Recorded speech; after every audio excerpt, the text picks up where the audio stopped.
When we took an oath to do no harm, that should imply do no financial harm. We make it cheaper than a cell phone. If you can afford a cell phone, you can afford the most basic aspect of healthcare delivery in the United States. The patients of Doctors William Crouch and Lee Gross know exactly what services will cost before they receive them, a radical concept only in healthcare. They don't have to deal with benefits packages, coverage denials, hidden costs, in-network versus out-of-network, or any surprises whatsoever. Instead, their patients buy the medical equivalent of a Netflix subscription.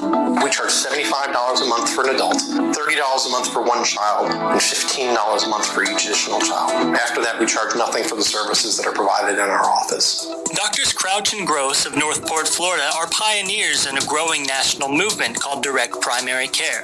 Physicians around the country who are tired of dealing with insurance companies when it comes to routine medical services have exited the traditional system and are saying that they can provide better care at a lower price by charging their patients a nominal monthly fee directly. COVID-19 has pushed many doctors' offices, which have been hard hit by the pandemic, to start doing telemedicine for the first time. And insurance companies and the government have started paying them for this service for now. But direct primary care practices have proven far more agile and responsive to the needs of patients. They're demonstrating that making American healthcare flexible and affordable requires abandoning the use of third-party insurance for routine care and adopting a free market approach. Direct primary care is about as close to a free market in healthcare as you've ever seen in our country. People say that we tried free market, it didn't work. That's why we need the government to take over. That's why we need a single-payer healthcare system. We have never tried a true marketplace in healthcare. When I was in a fee-for-service system, I felt like I was playing a game of whack-a-mole with Medicare. We had to find ways of doing as much stuff to as many people as possible to generate as much revenue just to pay for the computer systems that I needed to bill Medicare so that I could get paid. And you kept seeing that people were being denied care, and a lot of it was cost prohibitive. They were able to afford their insurance premiums, but then they couldn't afford the needed tests. And every time I found a way to prop up and be able to generate revenue to support this monstrosity that we were required to build, Medicare would knock the knees out from under us and take away that revenue source. To where eventually we just said, you know what? No more. Direct primary care practices are demonstrating that routine health services covered by Medicare and insurance companies cost so little that most patients could easily afford them out of pocket. So how did this third-party payer system develop? The government created it through the tax system. During World War II, the IRS started allowing employers to provide health insurance as a form of pre-tax compensation. But if employees purchased their own health care, they had to use after-tax dollars.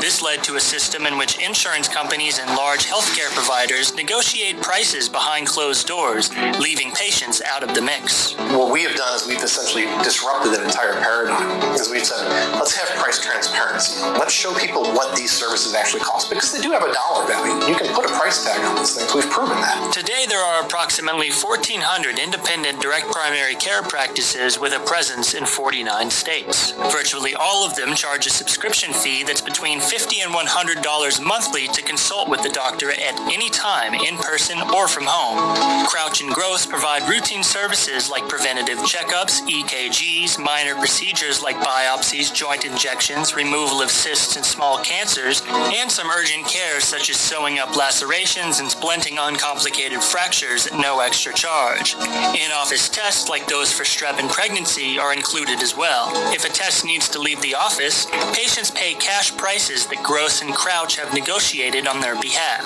If you ask the lab, what they'll tell you is the most expensive thing that they do is not the lab, it's the cost of the human labor associated with processing those claims and getting paid. So if we eliminate their number one line item expense in their service delivery, then we can bring those prices way down. And that's exactly what we saw. We would see 95% discounts on the laboratory services. According to a survey conducted in July, 78% of physicians had seen a decline in patient volume because of COVID-19. In March, the Center for Medicare and Medicaid Services issued a temporary waiver stating that Medicare would pay the same rate for certain kinds of video telemedicine visits as in-person ones, but the types of visits it would cover changed over the course of the year and are still changing. Whether or not insurance companies and the government continue covering online visits after the pandemic has no bearing on Crouch and Gross's practice, and they didn't have to wait for insurance companies and the government to okay telemedicine in the first place. And we immediately flipped a switch, and instantly from in-person practice, we were an online practice. We were a lot practice. We did whatever we had to do in order to get the patient the proper care at the proper time. Telemedicine has added complexity to the billing process. That has no impact on Crouch and Gross. So we didn't need to wait for Blue Cross to convene a committee to pay for telemedicine services. I didn't need to wait 2 months or 3 months for Medicare to create a new billing code in order for me to provide technology visits for a patient. I just did it. For what Medicare pays for a single technology visit, I provide 2 to 3 months of unlimited technology visits, unlimited office visits, unlimited home visits, unlimited email visits. And so, the model is, again, pandemic tested. It's proven that it's actually a superior model because we have the built-in flexibilities to do what we need at the time we need it. 32 states and D.C. have passed laws requiring insurance companies to reimburse doctors at the same rate for telemedicine visits as they do for comparable in-person visits. Crouch and Gross say that shouldn't be decided by lobbyists, lawmakers, or government administrators.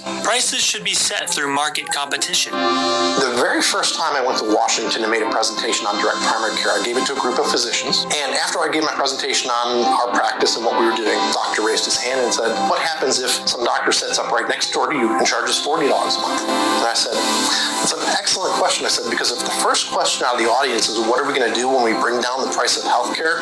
We're onto something, because that question has never been asked in the American healthcare system ever. And I said, but here's what's going to happen. I said, that doctor and I are going to have to compete on price and quality. And I'm going to have to justify why my price is twice as much. Maybe I provide better service. Maybe I'm just better trained, have better credentials, have more experience. But something tangible is going to have to justify that, or I'm going to have to lower my prices and to compete, or I'm going to lose patients to the person down the street. The myth is that profit by its mere definition it does not belong in the American healthcare system, and it's evil and it creates perverse incentives. The key to making that profit work is, again, that elimination of that third party in the middle of that profit, which just drives up cost but adds no value.